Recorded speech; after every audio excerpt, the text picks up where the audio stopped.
original manuals for aircraft like the YF-23, B-2. All right, let's learn how to fly this right now. Pilot checklist. Mojave traffic, Aero 139 Hotel, 5 miles to the south, inbound for left traffic, runway 4, full stop, Mojave. In the high desert of Southern California, where some of the world's most classified projects were developed, we stumble upon an abandoned military site tied to the largest borax mine on the planet just next door. Along the way, we discover a museum filled with documents connected to some of the most secret aircraft ever built. But first, we'll be landing at Mojave Air and Space Port.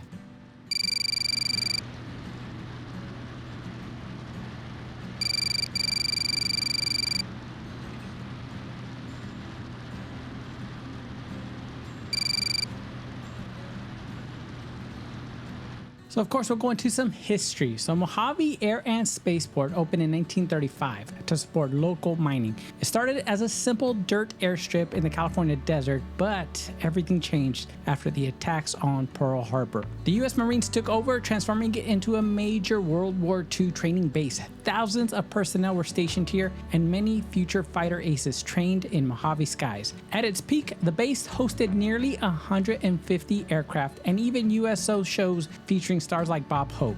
After the war, Mojave briefly shut down, then reopened during the Korean War, and eventually returned to civilian control in the 1960s. By the 1970s, Mojave became a hotspot for experimental aviation and air racing, pushing speed records and radical aircraft designs, and that legacy really hasn't changed much today. Mojave evolved into one of the world's most important flight test and private space flight hubs. Companies like Scaled Composites and Virgin Galactic turned it into a mecca for aviation innovation.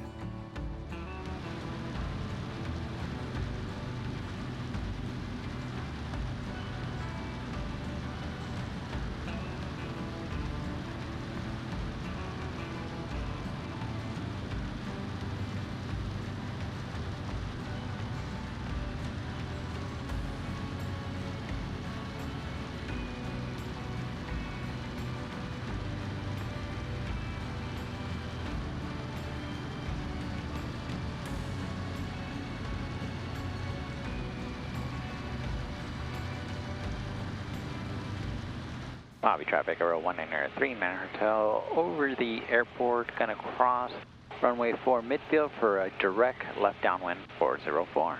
Full stop, Corona, Mojave. Corona. They're like, well, we know where he's from. Yes. Yeah. Commonly known as the Boneyard, it's also a storage center for aircraft that will be refurbished and returned to active service. But something that most people don't know is that it's actually not part of the airport. It's actually a private company that runs the Boneyard, which is why it's not open to the public.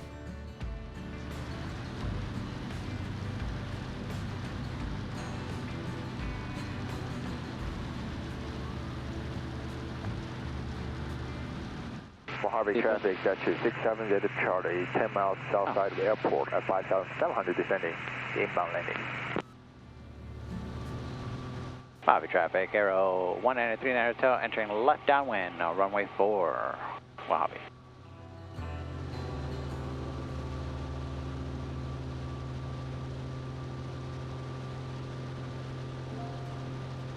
Alright, we got 3 green lights down and locked.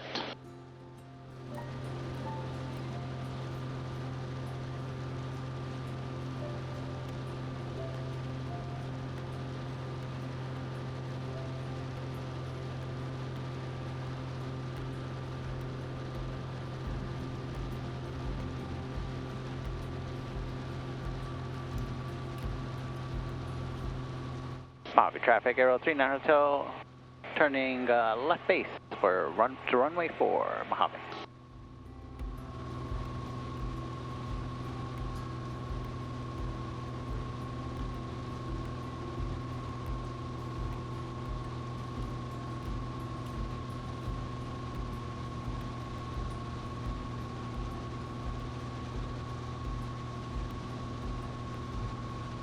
Mojave traffic, Aero 39 Hotel, turning final, runway 4, Mojave. Some quick specs about the airport before we land. Mojave Air Space Port is a Class Delta airport, but only on weekdays between 7 a.m. and 5 p.m. And outside of these hours, it becomes a Class Golf, meaning it is untowered like it is today. Now again, this is the high desert, so it sits at an elevation of 2,800 feet, and it has 3 runways, 0422, 0826, and 1230, which is the longest one at 12,500 feet. Over 2 miles long. We'll be using runway 4 today since it aligned best with the winds. Something you must know about runway 4 though is that if you pass taxiway Alpha, which is a taxiway we'll be exiting today, you will be having to taxi back on the runway back to Alpha since the taxiway at the end is closed due to the Boneyard.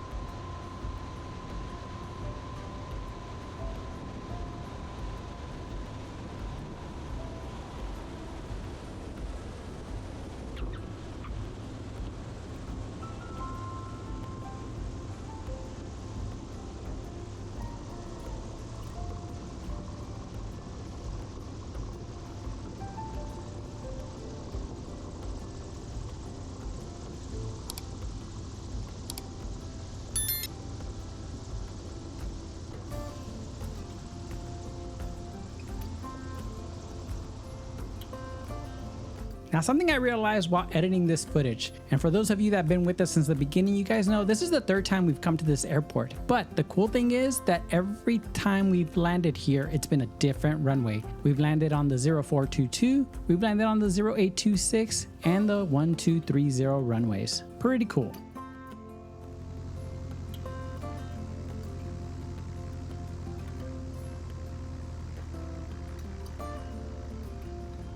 Mojave traffic, Aero 39 Hotel, clear runway 4 for restaurant parking, Mojave. Alright, mixture lane for taxi. Exterior lane for taxi. Flaps up. Flaps up. Fuel pump off. Fuel pump off. Landing light off. Landing light off. Anti-collision off. Anti-collision off. Transponder VFR 1200. VFR. And trim to neutral.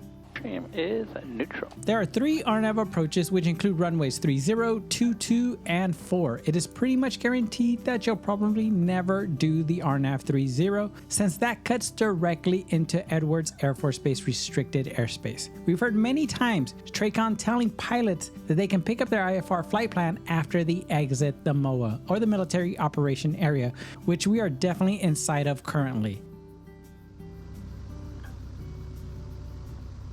Mojave traffic, Dash 67, this is Charlie. We're going to cross midfield at 3,800 and join the left downwind runway 4, Mojave. Mojave traffic, Aero 39 Hotel, crossing runway 8 at Echo, Mojave. Clear? Clear. As a reminder, we are allowed inside MOAs as private pilots, but we definitely want to keep our eyes outside because we could be sharing airspace with jets going 4 times faster than us. Another great reason for flight following, since TRACON can warn you of traffic and anyone doing military training of slow traffic like us. We pretty much never fly anywhere, whether in SoCal or across the country, without flight following, but that's just us.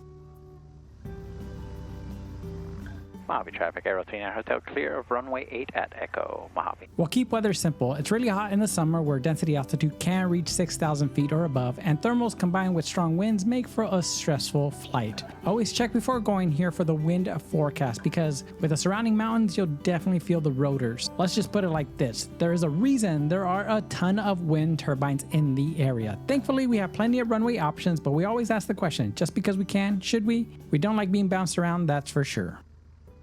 Mojave traffic, Dash 0 Charlie, turning left downwind runway 4, Mojave. Now, we talked about the airport, but today is really about aviation history that is very much still alive in Aerospace Valley. And thanks to our friends Mitch and April, we'll be exploring the desert with 4 wheels, starting at the Rio Tinto Borax mining facility.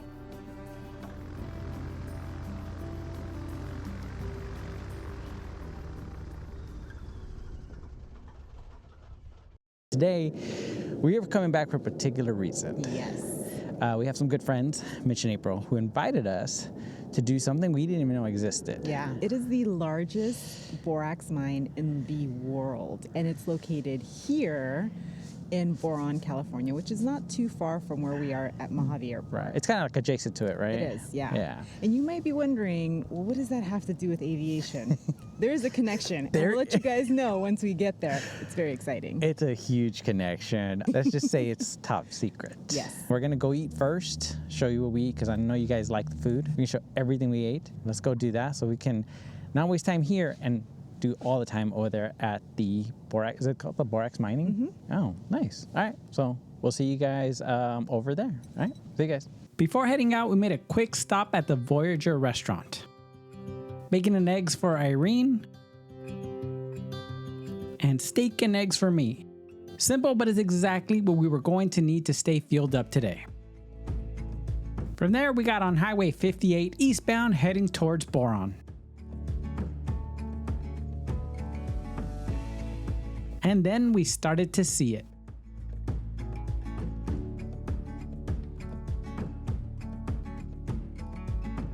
This is the largest borax mine in the world, but what makes this place interesting isn't just the scale, it's what came out of it. The borax mine here was once used in a top secret Cold War program, tied to some of the most extreme testing happening out here in the desert. More on that when we drive to the now defunct test site. Inside, you'll get a quick tour on the history of the site, how borax is used in everyday objects, and the different type of minerals, but we won't give you a full tour, just a teaser so you come and check it out yourselves. After the tour by our amazing tour guide Marlon, we headed outside because just around the building is a walkway that takes you to a spot with an amazing panoramic view. Oh, this is a view.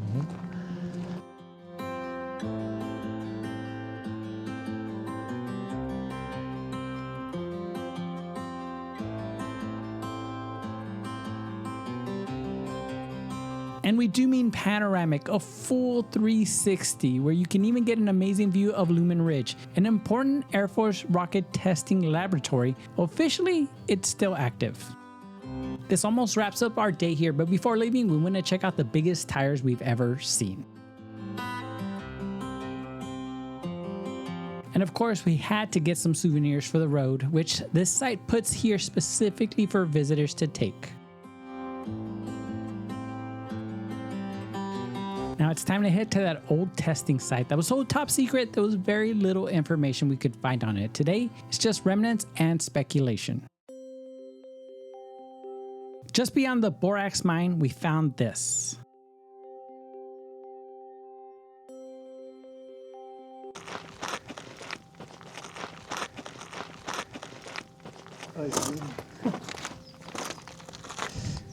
So yeah, this would probably be like where they would mount the motors and then they would test them. So you'd have like inlets and outlets for either fuel or exhaust. This almost looks like a rail system right here. Yeah, like maybe the building moved. And maybe that's why the roof line's like that, because it would just go right up against that. Yeah. Slide up against it.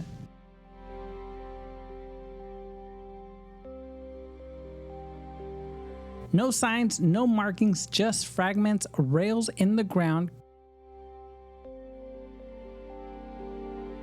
concrete walls lined with openings.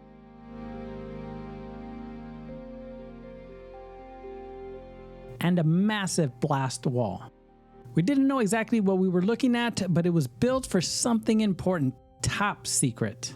And that's where it gets interesting. The borax mine just miles from here was once used to create boron fuels, also known as zip fuel, which was going to be used on the SR-71 Blackbird and the XB-70 Valkyrie, but they found that it was not only toxic but corrosive to the aircraft. Regardless, it still found its place as an igniter for the JP-7 fuel the SR-71 would use. This might have been where that testing happened, and even though everything's almost gone, what's left is just enough to make you wonder. We had no plans to come here, but after hearing about it at the borax mine, we made one more stop and found something we didn't expect. The Boron Aviation Museum is small, easy to miss, and honestly pretty unassuming from the outside. But once you step inside, it's a completely different story. You start to realize this isn't just a collection of random pieces. These are real artifacts with real history behind them. Like this, equipment tied to Richard E. Byrd and his expeditions in Antarctica. And then there are connections to legends like Poncho Barnes, with original photos and memorabilia from the Happy Bottom Riding Club right at the center of early test pilot culture near Edwards. This. Oh, you're flying wings. Oh my God. This one didn't have fly-by wiring. So one of its pilots wrote in his diary that it was the darnest airplane I've ever tried to do anything with, quite uncontrollable at times.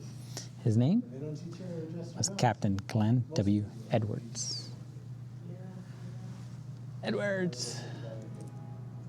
But what really stopped us were the flight manuals. Not replicas, not reprints, original manuals for aircraft like the YF-23, B-2, and even the B-58, which I had no idea what that even was.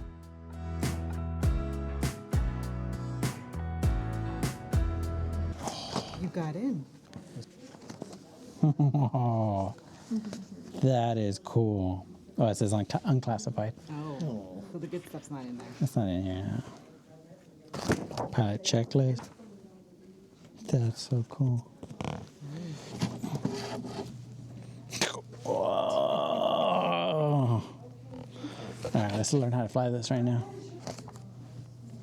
It's exactly like a flight menu.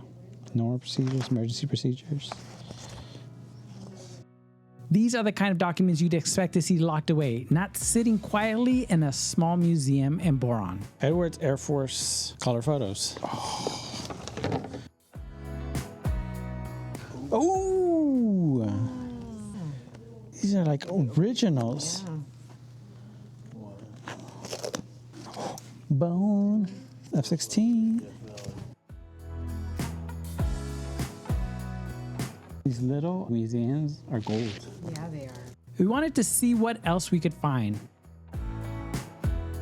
And then original photos of the Northrop Flying Wing with the entire team behind it. An airplane that I wish with all my heart I could see flying today. And I know there's the B-2, but it's not the same. 6/21, 1946. This is the kind of history that directly connects to everything happening just miles away at Edwards Air Force Base. It's places like these that remind you some of aviation's most important stories aren't in the big museums. They're tucked away in places you never think to look. And somehow this one feels like it came straight out of Edwards itself. Oh my God. It was awesome. We had not planned to go to the Boron Aerospace Museum? oh my God. Like you feel like you're going back in time. And it's not like pictures of stuff. It's like original documentation. Yeah. Check out the Aerospace Museum in Boron. Boron. Boron. The Boron Aerospace Museum. Sorry, she knows how to say it way better. I always get it messed up. But if you guys go, I mean, they had the manuals for like the B-2, the YF-23. It's hard because I have so many highlights of this trip already. So do I. Man, I'm so glad we went. But okay, officially, we're done. I'm too excited. We're trying to get out of here before it gets dark. This is awesome. Yes, this is really cool. So hope you guys like this one. Make sure you check out the mining and the museum, and you will not be disappointed. So we'll see you guys on the next one. See you guys.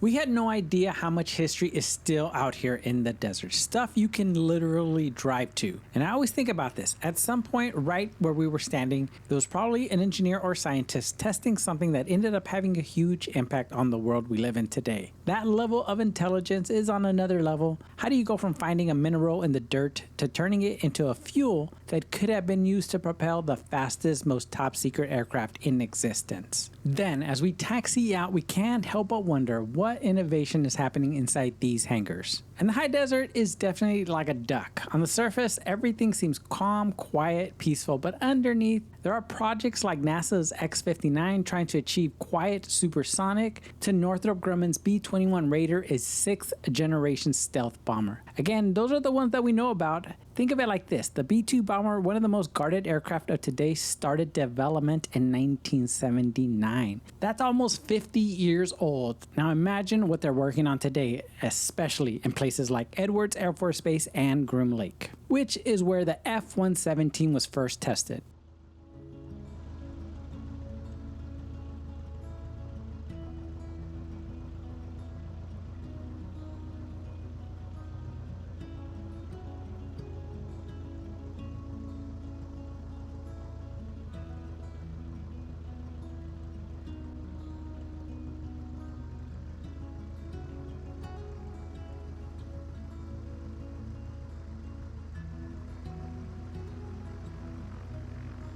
Now, as many secrets as there are out here, it's no secret who makes this channel happen. And we want to thank all of our members for your constant support. Some months on YouTube are good and some are not so good. And it feels like we're always chasing that algorithm. But on Patreon, we can give you guys so much more without worrying about breaking the YouTube channel. So thank you. And speaking of more, we're going to start providing a flight brief sheet that quickly summarizes what we feel was most important to us at each airport. Something you can print, add to your tablet, or just look at really quick. Either way, it's an extra resource for your adventures.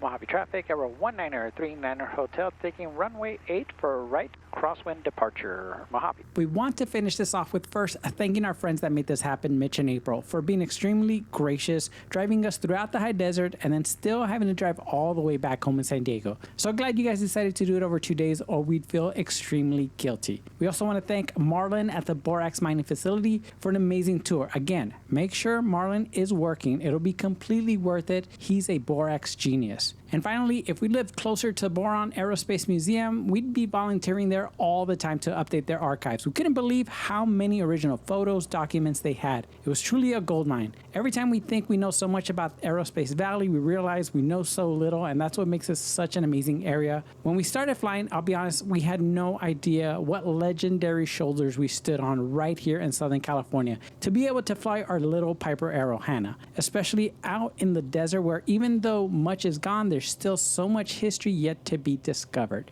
Stories not in books, but on shelves or in the minds of the people that were part of it. Well, that wraps it up for a pretty amazing day. Thank you guys for being incredible, and we can't wait to hear your stories about Aerospace Valley. We'll see you next week. Until then, go fly, go discover.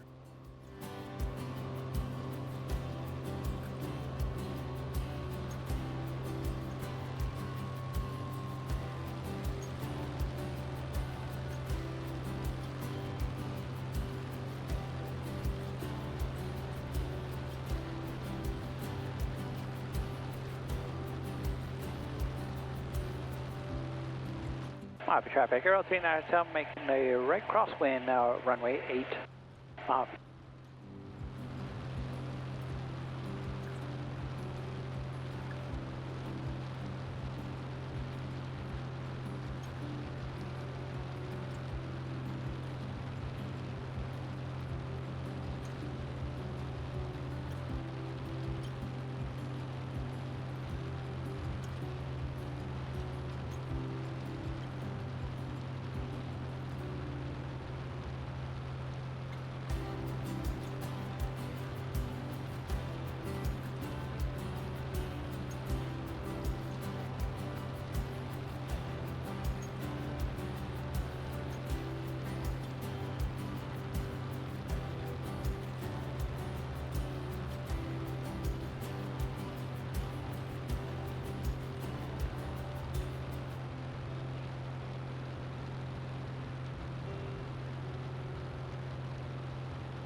Good afternoon, Joshua, departure, Aero 19039 Hotel, 4 miles south of Mojave, VFR request.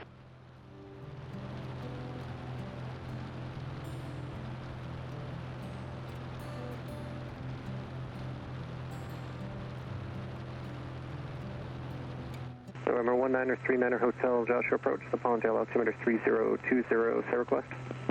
3020 and 39 Hotels at P28 Romeo Slant Golf requesting flight following to Corona, Alpha Juliet Oscar at 9,500.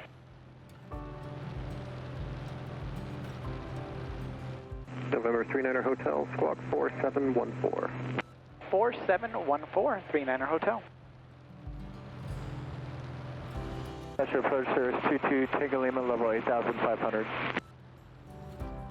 Cirrus 22 Tango Lima, Joshua approach the Palmdale altimeter 3020. 3020, 22 Tango Lima. November 39 Hotel, radar contact 5 miles south Mojave Airport. 39 Hotel.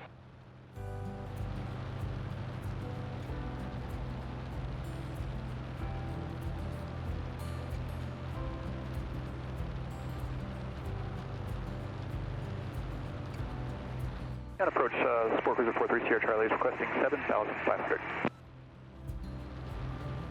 November 3 Sierra Charlie, VFR altitude, your discretion. Discretion 43 Sierra Charlie.